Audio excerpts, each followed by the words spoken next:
नमस्कार मित्रों, आर्य टीवी के इस आध्यात्मिक चैनल पर आपका पुनः विनम्र स्वागत है। पिछले मनाचे श्लोक में हमने 74वें श्लोक का विवेचन सुना था। आज हम 75वें श्लोक का विवेचन सुनेंगे। तो आइए शुरू करते हैं आज का एपिसोड। आज का श्लोक इस प्रकार है।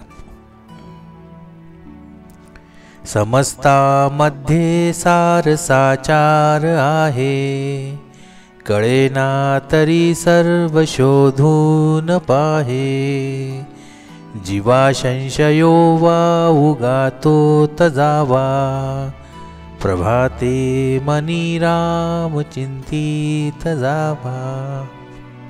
आइए मराठी भावार्थ सुनते हैं। ईश्वर प्राप्तीच्या सर्व साधनांमध्ये नामस्मरण हे खरोखर श्रेष्ठ साधन आहे। हे जर पटत नसेल तर सर्व धार्मिक ग्रंथांमध्ये पहावे। श्रुती, स्मृती, पुराण, संतांची वचने या सर्वांमध्ये नामस्मरणाचे महत्त्व सांगितले आहे। मनामधला अयोग्य संशय काढून टाकावा व पहाटेच्या वेळी रामाचे चिंतन करावे। आइए हिंदी भावार्थ सुनते हैं।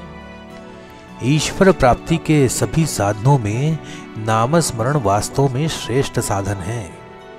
यदि यह स्वीकार न हो तो सभी धार्मिक ग्रंथों को देखना चाहिए। श्रुति, स्मृति, पुराण और संतों के वचनों में सभी ने नामस्मरण का महत्व बताया है। मन में उत्पन्न अनुचित संशय को दूर करना चाहिए और सुबह का समय राम का चिंतन करना चाहिए। आइए विवेचन सुनते हैं। परमेश्वर के नाम को सार का सार बताया गया है। नामस्मरण जिसे सरल और साधारण माना जाता है, वास्तव में आध्यात्मिकता की गहराई का आधार है। समर्थ रामदास स्वामी इस विचार को स्थापित करने के लिए अनेक दृष्टिकोणों का उपयोग करते हैं, जिसमें तर्क है, अनुभव है और शास्त्रीय प्रमाण शामिल हैं। यह श्लोक मानवता के लिए आत्मिक जागरूकता और सत्य की ओर एक प्रेरक मार्गदर्शक है। परमेश्वर के नाम का महत्व। परमेश्वर का नाम सभी आध्यात्मिक साधनों का सार है। यह नाम न केवल आध्यात्मिक उन्नति में सहायक है, बल्कि ईश्वर की अनुभूति का सबसे सरल और प्रभावी साधन है। धार्मिक ग्रंथों, वेदों, पुराणों और संतों की वाणी से भी यही निष्कर्ष निकलता है कि नामस्मरण सर्वश्रेष्ठ साधन है। मानव मन की शंकाएं और उनका समाधान भी है। समर्थ स्वामी स्वीकार करते हैं कि मनुष्य का मन स्वाभाविक रूप से संशयग्रस्त होता है। वे कहते हैं कि संशय करना बुरा नहीं है, लेकिन उसे दूर करने के लिए तर्क और खोज का सहारा लेना चाहिए। बिना विचारे स्वीकार करना या केवल बुद्धिवाद का आवरण ओढ़कर सत्य को ठुकरा देना दोनों ही अनुचित है। संतों की वाणी और अनुभव का महत्व। संतों का ज्ञान उनके अनुभव, तपस्या और समाज कल्याण के गहरे चिंतन का परिणाम है। संत तुकाराम महाराज ने भी नामस्मरण को सभी शास्त्रों और पुराणों का निष्कर्ष बताया। संतों की वाणी को निरर्थक ठहराना स्वयं के अहंकार का प्रतीक है। संशय की प्रक्रिया और समाधान।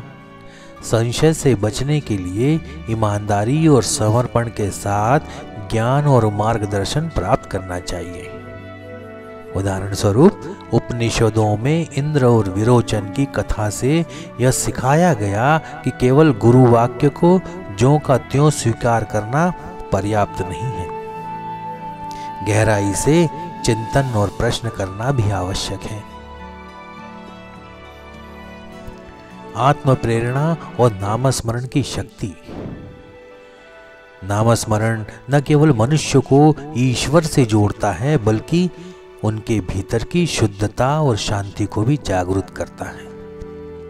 यह साधन सरल है और इसे अपनाने के लिए न तो बाहरी साधनों की आवश्यकता है और न ही कठोर नियमों की। नामस्मरण सार का सार। क्या है ये?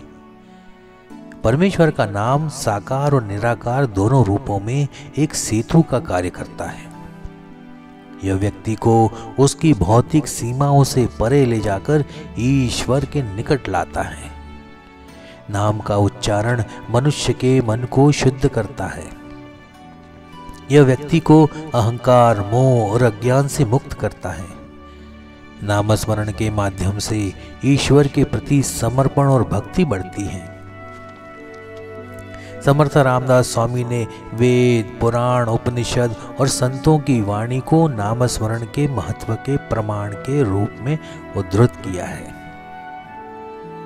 संत तुकाराम महाराज ने भी नामस्मरण को सभी शास्त्रों का अंतिम सार बताया है। वेद और श्रुतियां भी नामस्मरण को भक्ति और ज्ञान का सर्वोत्तम साधन मानती हैं। आज के सामाजिक और व्यवहारिक दृष्टिकोण से देखें तो नामस्मरण न केवल आध्यात्मिक दृष्टि से बल्कि व्यवहारिक दृष्टि से भी उपयुक्त है। यह साधन सभी के लिए सुलभ है। इसमें किसी विशेष सामग्री, विधि या गुरु की आवश्यकता नहीं होती। यह गरीब, असमर्थ और अंकिंचन साधकों के लिए सबसे सरल और प्रभावी उपाय है। इसमें संशय और या बाधा और अवसर क्या है? स्वामी मानते हैं कि संशय साधक के विकास का एक स्वाभाविक चरण है। यह बाधा बन सकता है यदि केवल शंका करता रहे और सत्य की खोज न करे। यह अवसर बन सकता है यदि व्यक्ति इसे खोज और चिंतन के माध्यम से समाधान तक ले जाए। इंद्र और विरोचन की कथा आत्मज्ञान के प्रति विभिन्न दृष्टिकोणों को प्रकट करती है। इंद्र का चिंतनशील स्वभाव और सत्य की खोज के प्रति समर्पण प्रेरणा देता है। वहीं विरोचन का बाहरी ज्ञान पर भरोसा और गहराई से न सोचने का रवैया असफलता का प्रतीक है। अगर आपने इंद्र और विरोचन की कथा न सुनी हो तो मैं आपको संक्षेप में उनकी कथा सुनाता हूं। सुनिए। इंद्र और विरोचन की कथा उपनिषदों में वर्णित एक शिक्षाप्रद कहानी है जो आत्मज्ञान और सत्य की खोज की प्रक्रिया को समझाने के लिए प्रस्तुत की जाती है। कथा संक्षेप में इस प्रकार है। असुरों के राजा विरोचन और देवताओं के राजा इंद्र ने सुना कि आत्मा का ज्ञान प्राप्त करने से सभी इच्छाएं पूर्ण होती हैं और हर किसी पर अधिकार प्राप्त किया जा सकता है। दोनों ही आत्मा का ज्ञान प्राप्त करने के लिए प्रजापति अर्थात ब्रह्मा जी के पास पहुंचे। प्रजापति जी अर्थात ब्रह्मा जी ने उन्हें 32 वर्षों तक ब्रह्मचर्य और सेवा का पालन करने का निर्देश दिया। वे दोनों समर्पण के साथ इस नियम का पालन करते रहे। 32 वर्षों के बाद प्रजापति अर्थात ब्रह्मा जी ने उन्हें पानी से भरे पात्र में अपना प्रतिबिंब देखने को कहा और बताया, जो तुम इस पात्र में देख रहे हो वही आत्मा है। विरोचन ने इसे सतही रूप में स्वीकार कर लिया और यह मान लिया कि शरीर ही आत्मा है। वह बिना कोई और प्रश्न किए वहां से चला गया। इंद्र ने इस शिक्षा पर विचार किया और महसूस किया कि शरीर न तो अभय अर्थात निडर है और न ही अमर। शरीर रोग, मृत्यु और भय का शिकार होता है, इसलिए यह आत्मा नहीं हो सकता। इंद्र ने अपने संशय को हल करने के लिए प्रजापति के पास लौटने का निर्णय लिया। प्रजापति ने इंद्र को बार बार तपस्या करने के लिए कहा और आत्मा के बारे में अधिक गहन शिक्षाएं दी। इंद्र ने हर बार शिक्षा को गहराई से समझने का प्रयास किया।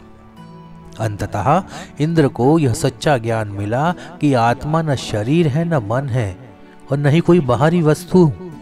आत्मा शुद्ध, अमर और निडर है। यह वही चेतना है जो हर किसी के भीतर विद्यमान है और सबका आधार है। तो कथा का संदेश यह है कि विरोचन ने सतही ज्ञान को सत्य मान लिया और देहात्मवाद का प्रचार किया। वहीं इंद्र ने संशय और चिंतन के माध्यम से सत्य की खोज की और आत्मज्ञान प्राप्त किया। यह कथा हमें सिखाती है कि आत्मा का सच्चा ज्ञान केवल सतही स्तर पर नहीं बल्कि गहन विचार और अनुभव से ही प्राप्त हो सकता है। संशय और जिज्ञासा आत्मिक प्रगति में आवश्यक है। समर्थ की दृष्टि में सही संशय वह है जो व्यक्ति को सत्य की ओर ले जाए। वावगा अर्थात अप्रासंगिक संशय जो केवल दुराग्रह और अहंकार से उपजता है वह अनावश्यक है। संशय का उद्देश्य ज्ञान और अनुभूति प्राप्त करना होना चाहिए। संतों की वाणी और नामस्मरण का क्या महत्व है? संतों ने अपने अनुभव और तपस्या से नामस्मरण के महत्व को प्रमाणित किया है। उनका ज्ञान केवल तर्क या पढ़ाई तक सीमित नहीं है, बल्कि यह उनके जीवन का सार है। संत तुकाराम महाराज का कथन सकल शास्त्रांचा विचार अंति इतुकाची निर्धार नामस्मरण की सर्वव्यापकता को दर्शाता है। संतों की वाणी को ठुकराना या उसकी उपेक्षा करना अज्ञान और अहंकार का परिचायक है। आध्यात्मिक प्रगति का मार्ग है विश्वास और समर्पण। मार्गदर्शन प्राप्त करने के लिए गुरु या संतों के वचनों पर विश्वास करना आवश्यक है। पूर्ण समर्पण और श्रद्धा से ही साधक ईश्वर के निकट पहुंच सकता है। संशय को सुलझाने के लिए चिंतन और स्व अनुभव का सहारा लेना चाहिए। केवल बाहरी मार्गदर्शन पर निर्भर नहीं रहना चाहिए। आत्म प्रेरणा भी आवश्यक है। नामस्मरण नियमित और भावपूर्ण होना चाहिए। यह साधक के मन को स्थिर और शुद्ध करता है, जिससे उसे ईश्वर की अनुभूति होती है। रामदास स्वामी का यह श्लोक नामस्मरण की महिमा को प्रमाणित करता है।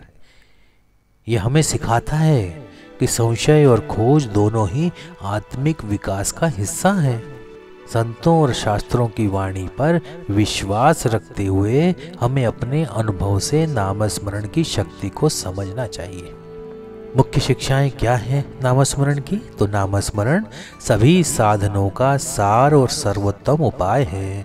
संशय को समाधान तक ले जाना आवश्यक है। संतों की वाणी अनुभव और सत्य का प्रतीक है। ईश्वर प्राप्ति के मार्ग में श्रद्धा, समर्पण और नामस्मरण की भूमिका अत्यंत महत्वपूर्ण है। इस प्रकार नामस्मरण न केवल एक साधन है, बल्कि यह जीवन की जटिलताओं और मोह से मुक्त होने का भी मार्ग है। तो आज का ये विवेचन जो कि थोड़ा लंबा हो गया है, आशा है आपको अच्छा लगा होगा। मिलते हैं अगले एपिसोड में एक नए श्लोक और उसके विवेचन के साथ।